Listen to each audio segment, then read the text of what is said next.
పిచ్చి కుక్క కరవబోయింది. అసలు భార్గవి ఏం మాట్లాడిందేంటి? ఏదో మాట్లాడిందిలేండి. నువ్వు లక్ష్మిని తీసుకుని వెళ్ళావన్న విషయం గుర్తుందా? పాపం తను అక్కడే వదిలేసి వచ్చాను. వెళ్ళి తీసుకొస్తాను. అవసరం లేదు. తనే పోయాక ఆ పచ్చబొట్టు మాత్రం ఎందుకండి? ఎంత ఈజీగా చెప్పారు కరుణ గారు. మనం చచ్చిపోయేంత వరకు మనతోనే ఈ పచ్చబొట్టు ఉండిపోవాలి, నర నరాల్లోకి మన ప్రేమ ఇంకిపోవాలి అని.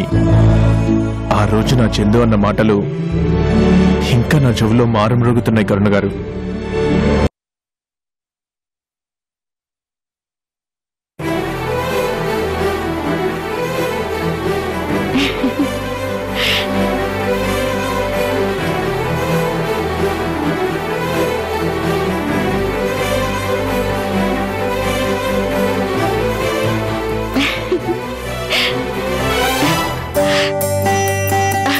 ఆంటీ,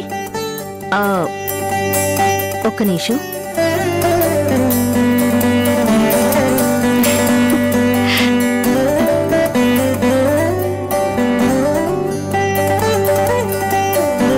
ఈ మందులు జాగ్రత్తగా వాడు. Okay madam. ఏంటి చందు, ఏమైంది? ఏంటా ఆనందం, ఆ హడావిడి? నిజంగా నేను చాలా ఆనందంగా ఉన్నాను ఆంటీ. ఈ మధ్యకాలంలో నాకింత సంతోషం ఎప్పుడు కలగలేదు. ఏంటో నాకు చెప్పు, నేను సంతోషిస్తానుగా. నేను ఇవాళ నా భర్తను కలిసాను ఆంటీ. నీ భర్తనా? అదేంటి, రాజాని అప్పుడప్పుడు కలుస్తూనే ఉన్నావు కదా, ఈ రోజేదో కొత్తగా కలిసినట్టు చెబుతున్నావు. రోజు నేను చూస్తుంది అమృత భర్త రాజానంటీ, కానీ ఈరోజు నేను నా భర్త రాజాను చూశాను. నువ్వు చెప్పేది నాకు అర్థం కాలేదు. నేను వస్తుంటే ఆయన రోడ్డు మీద కార్ రిపేర్ చేస్తూ కనిపించారంటీ. నేను పలకరించి అక్కడే కాసేపు ఉన్నాను. అప్పుడు ఆయన చేతి మీదున్న నా పేరు పచ్చబొట్టును చూశానంటీ.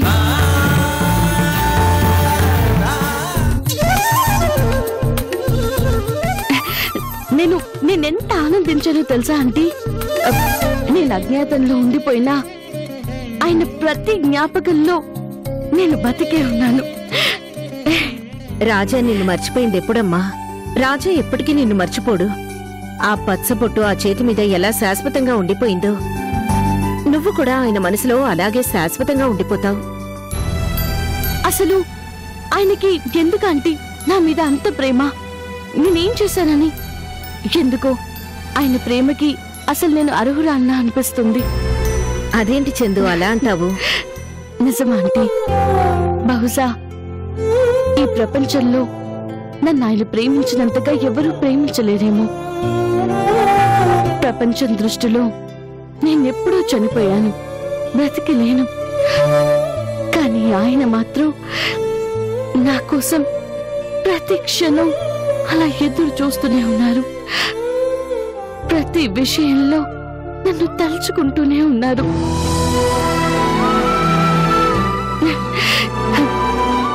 ఓ భార్యగా అసలు నేనేం చేశాను? ఏం సంతోషం మిగిల్చాను? చివరకు కన్న బిడ్డని కూడా ఆయనకు అందించలేకపోయాను. ఆయన నన్ను ప్రేమిస్తూనే ఉన్నారు. ఒక రోజు కాదు, ఒక జన్మ కాదు, జన్మ జన్మలకు నన్ను అలా ఆరాధిస్తూనే ఉంటారు. అంత ప్రేమకు నాకు అర్హత ఉందా ఆంటీ? ప్రేమంటే హద్దులు లేనిదమ్మా. భార్యని ఇంత ప్రేమించాలి, బిడ్డని ఇంత ప్రేమించాలి, స్నేహితుల్ని ఇంత అభిమానించాలి అని ఎక్కడా హద్దులుండవు. ప్రేమ హద్దులు ఎలా చూసుకోదు, అర్హతలు కూడా చూసుకోదు. నేనాయన ప్రేమకు అర్హురాల్నా అని నువ్వనుకుంటున్నావు. నా భార్యకి నేను చూపించే ప్రేమ ఇంతేనా అని నీ భర్త అనుకుంటారు. చందు, ఇకనైనా నీ గురించి రాజాకి చెప్పేరాదు.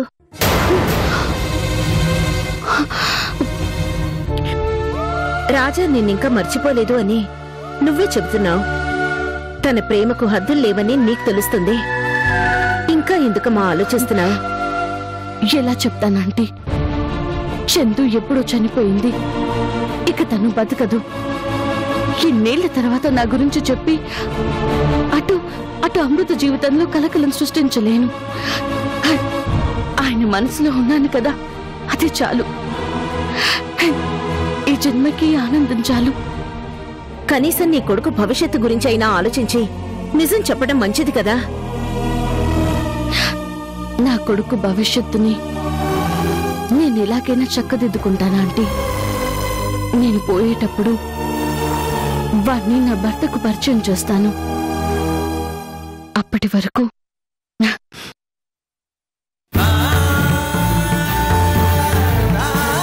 ఇదిగో ఇలా అజ్ఞాతంలోనే ఆరాధిస్తూ ఉంటాను.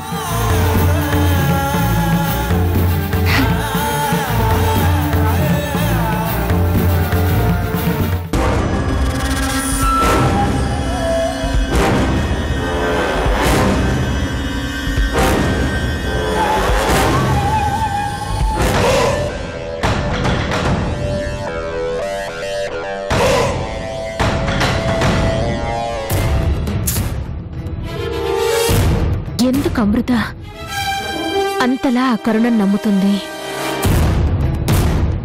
ఎంత చెప్పినా ఎందుకు అర్థం చేసుకోవడం లేదు? నువ్వు చెప్తే ఎవరు వింటారు? ఏంటి? అదే, నువ్వు వెళ్ళి కరుణకి మీ ఆయనకి మధ్య సంబంధం ఉందని చెప్తే అమృత ఎందుకు నమ్ముతుంది? నమ్మదు. ఎందుకు నమ్మరు? నా కళ్ళతో నేను చూశాను. ఆ కరుణ రాజాలు కలిసి చాలా క్లోజ్ గా మూవ్ అవుతున్నారు. కావచ్చు భార్గవి, కానీ ఆ విషయం నువ్వు చెప్తే నమ్మరు. ఏ? ఎందుకు నమ్మరు? ఇప్పుడు పెద్ద పులొచ్చి జీవహింస మహాపాపం, మనం శాకాహారం మాత్రమే తినాలి అని చెప్పిందనుకో, ప్రపంచంలో బుద్ధును ఏ మనిషి అయినా నమ్ముతాడా? ఇది అంతే. నువ్వు చెప్తే అమృతేంటి, నేనే నమ్మను. అంటే నేను చెప్పేవి అబద్ధాలనా? కాదు, నిజాలైనా నమ్మరు అంటున్నాను. మరెవరు చెప్తే నమ్ముతారు? నాలాంటి వాళ్ళు చెప్తే నమ్ముతారు. ఎందుకంటే నువ్వు మృగానివైతే నేను గంగిగోవుని, నేను పులినైతే నువ్వు కుక్కవి. ఏంటి మాటల్లో పెట్టి నోటుకొచ్చినట్టు వాగుతున్నావు? అదేం లేదు భార్గవి, నువ్వు నాకంటే గొప్ప అని చెప్తున్నాను. నీకు మాట చెప్పనా? ఆ కరుణ అమృత ఒకే మాట మీద ఉన్నంతకాలం నువ్వెన్ని ప్రయత్నాలు చేసినా వాళ్ళిద్దరి మధ్య గొడవలు రావు. కాబట్టి నువ్వు టెన్షన్ పడకుండా వేరే పని చూసుకో.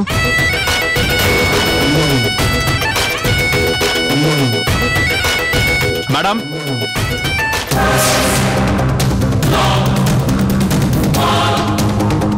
ఏంటి మేడం ఇది? అసలు బయట ఏం జరుగుతుందో చూస్తున్నారా? మీకు తెలియకుండా అక్కడ చాలా దారుణాలు జరిగిపోతున్నాయి. పిచ్చి చిన్న, దారుణాలు చేయటం మా భార్గవి ఒక్కదానికి తెలిసిన విద్య. ఎవరో దారుణాలు చేశారని నువ్వు బాధపడటం దేనికి? ఏమన్నా? నేనేమనలేదు భార్గవి, నిన్ను మోసం చేసేవాడు ఈ భూమి మీద పుట్టలేదు అని చెప్తున్నాను అంతే. Shut up. చిన్న, ఏం జరిగిందో చెప్పు. ఏం జరిగిందండి madam? Twin cities water pipe line works contract ఆ రాజా కంపెనీకి శాంక్షన్ కాబోతుందంట. అవునా? చూసారా, మీకు ఇంతవరకు అసలు ఆ విషయమే తెలీదు. అక్కడ రాజాని పిలిపించడం, మాట్లాడటం, ఆయనకు ఆ కాంట్రాక్ట్ ఇవ్వడానికి రంగం సిద్ధం చేయడం మొత్తం జరిగిపోతుంది. మీరు మాత్రం ఇంకా అవునా అంటున్నారు. అందుకే లోకుల గురించే కాదు, కాస్త మన గురించి కూడా మనం ఆలోచించుకోవాలి అని చెప్పేది. సందీప్, ఉన్నమాట అంటే ఎవరికైనా కోపమే. ఆ కాంట్రాక్ట్ చిన్నదేం కాదు, దాదాపు 50 కోట్ల ప్రాజెక్ట్.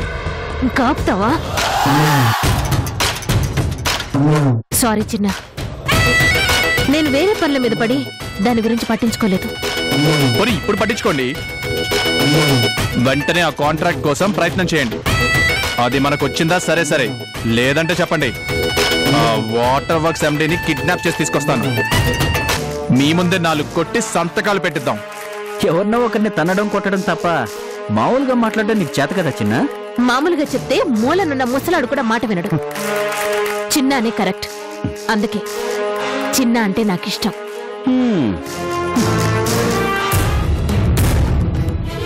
చిన్న మంచి టైంకొచ్చి మంచి ఇన్ఫర్మేషన్ ఇచ్చావు. ఎలాగైనా సరే ఆ కాంట్రాక్ట్ మనకే వస్తుంది. నేను మాట్లాడతాను. రాలేదు అంటే నీకు చెప్తాను. అప్పుడు నువ్వు చూసుకో. అలాగే మేడం. వెళ్ళు.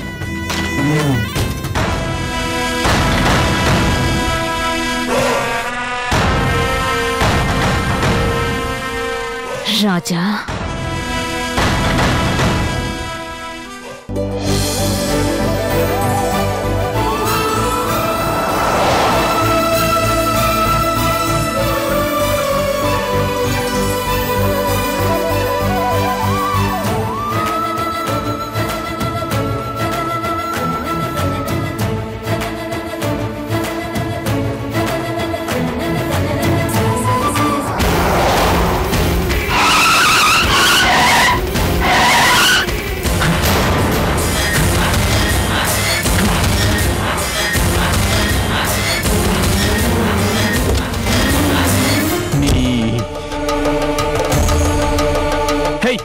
నీకు అసలు బుద్ధుందా? కొంచెం ఉంటే కారు గుర్తుకొని చచ్చిపోయిన దానికి తెలుసా? చచ్చిపోవాలనే కదా నిలబడింది. చచ్చుంటే కనీసం నీ కారు కిందనే పడి చచ్చిపోయాననే సంతృప్తైనా నాకు దక్కుండేది. ఏం మాట్లాడుతున్నావు? ఏమీ అర్థం కానట్లు నటించొద్దు చిన్నా. నీకంతా తెలుసు, కానీ ఏం తెలియనట్లు చాలా అమాయకంగా నటిస్తున్నావు. నేనేమీ నటించట్లేదు. అయినా ఇప్పుడు చచ్చిపోయేంత కష్టమే వచ్చింది. నువ్వు నన్ను అర్థం చేసుకోకుండా కావాలన్న నన్ను అవాయిడ్ చేస్తూ పోతుంటే నాకు కష్టం కాక ఇంకే ఉంటుంది. కనీసం నీ కళ్ళ ముందైనా చచ్చిపోతే అప్పుడైనా నన్ను అర్థం చేసుకుంటావని నా ఆశ. మనుషులు పోయాక అర్థం చేసుకుంటే ఏంటి, చేసుకోకపోతే ఏంటి? అయినా చచ్చి ఏం సాధిస్తావు? ఇప్పుడు బ్రతికొండేం లాభం? కనీసం ఒక్కసారైనా నా మొహం చూస్తున్నావా? చెప్పు. ఇలా చూసినందుకేగా ఎన్ని గొడవలు జరగాలో అన్నీ జరిగాయి. పోలీస్ స్టేషన్కి వెళ్ళి దెబ్బలు కొడుతున్నాను. ఇంకా నిన్ను చూస్తే ఇంకేం జరుగుతాయో అన్న భయం. భయం? నువ్వు తెగ భయపడే మనిషి. మరి ఇప్పుడు నీ గురించి తెలియనప్పుడు ఏదో చేశాను, అది తప్పని అర్థం చేసుకుని సారీ కూడా చెప్పాను. అయినా నీ మనసు కరిగిందా? ఎదురుగా వచ్చి నిలబడినా పలకరించావు. నేను సిగ్గు విడిచి పలకరించే ప్రయత్నం చేసినా కనీసం నీలో ఏ రెస్పాన్స్ ఉండదు. నీకు తెలీదా చిన్నా, నేను నిన్ను ఫాలో అవుతున్నానని?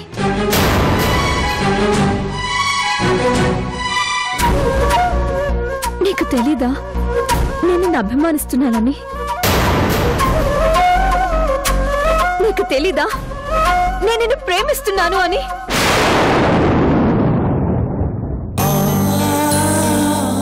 అన్నీ తెలుసు.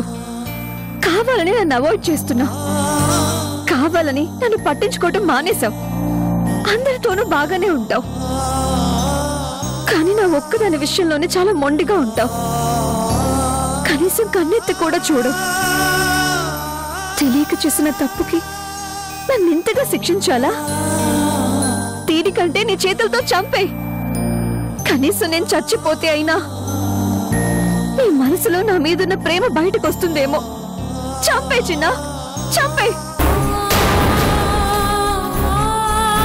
నాకెవరి మీద ప్రేమలు లేవు. ఏది ఆ మాట నా కళ్ళలోకి చూసి చెప్పు.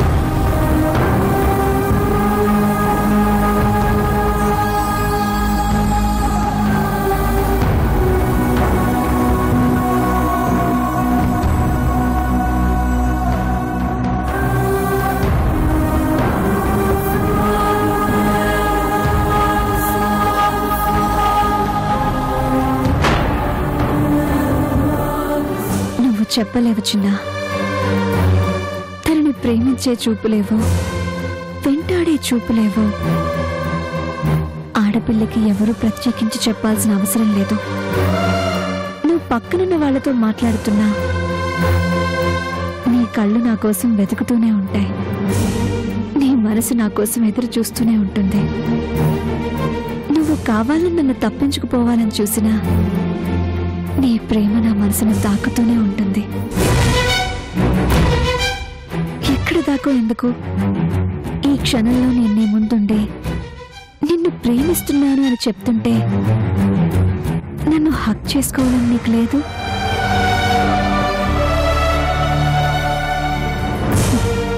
నువ్వు దగ్గరికి తీసుకోకపోయినా నేను మాత్రం నీకు దూరంగా బ్రతకలేను చిన్నా. ఐ లవ్ యూ చిన్నా, ఐ లవ్ యూ.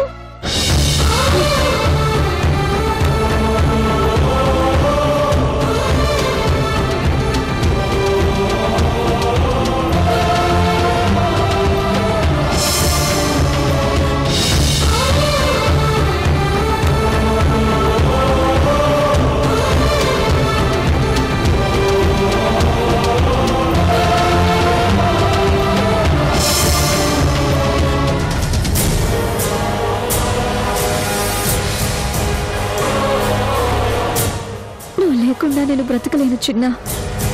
నన్ను ప్రేమించడం ఇష్టం లేదంటే నన్ను చంపే, అంతేకాని నన్ను మాత్రం ఇంకా దూరం చేయకు చిన్నా. I love you forever.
Daddy, juice తీసుకోండి.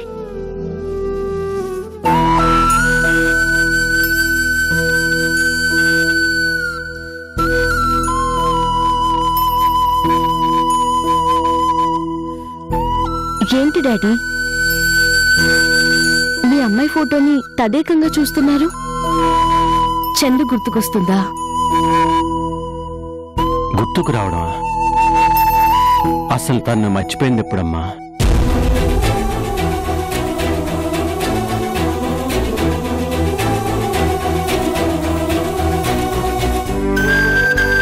చందు ఎప్పుడు మా ఆలోచనలో చిరంజీవిగా బ్రతికే ఉంది.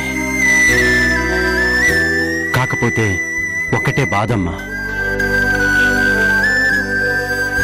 తన కడుపున పుట్టిన బిడ్డని చూడలేకపోయాననే బాధ నా మనసుని తొలిచేస్తుందమ్మా. ఎంతైనా కన్న కూతురు కదమ్మా. తన వారసున్నో వారసురాలను నా చేతులతో ఎత్తుకుని ఆడించలేకపోయిననే బాధ.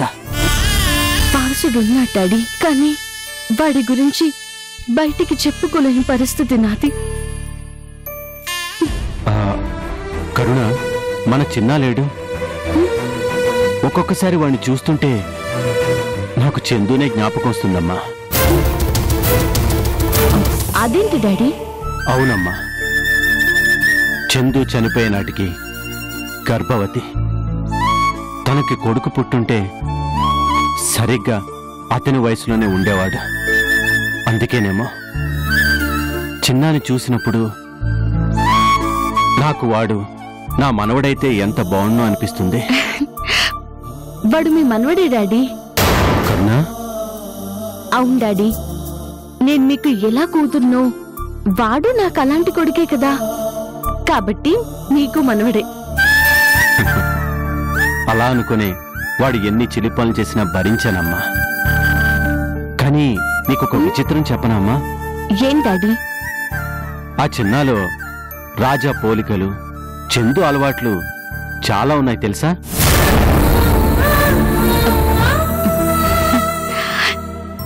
ఆ కోపం, ఆ పట్టుదల, ఆ అల్లరి, ఇవన్నీ చందు లక్షణాలే అమ్మా. అందుకే చిన్నాన్ని చూడగానే ఏదో తెలియని అనుబంధం ఉందనిపిస్తుందమ్మా.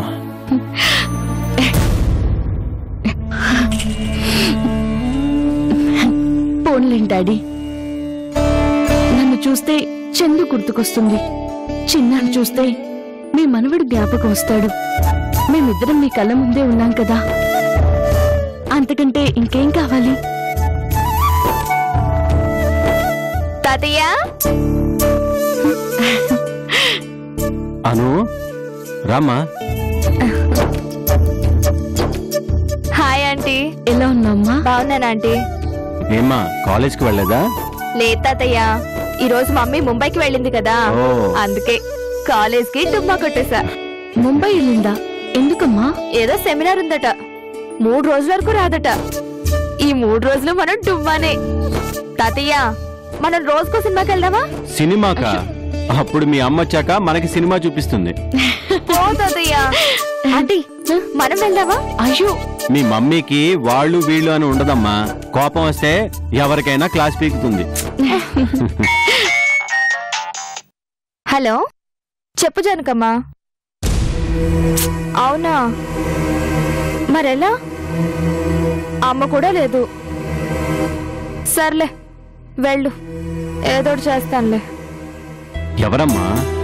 వంట మనిషి తాతయ్య, వాళ్ళ ఆయనకి బాగోలేదట, హాస్పిటల్ కి తీసుకెళ్తుందట. ఓ. రానని చెప్తోంది. మరి భోజనాలా అమ్మా?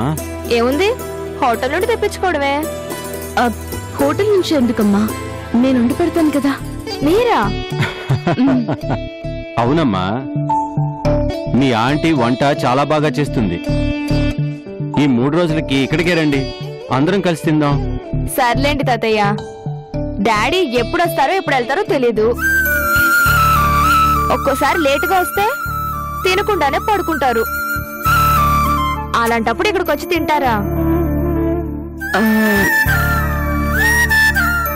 అయితే నేనే వచ్చి వండి పెట్టి వస్తాను. మీకెందుకు ఆంటీ శ్రమ? నాకు శ్రమేంటమ్మా? రోజు హోటల్లో తిని ఆరోగ్యం పాడు చేసుకుంటారా?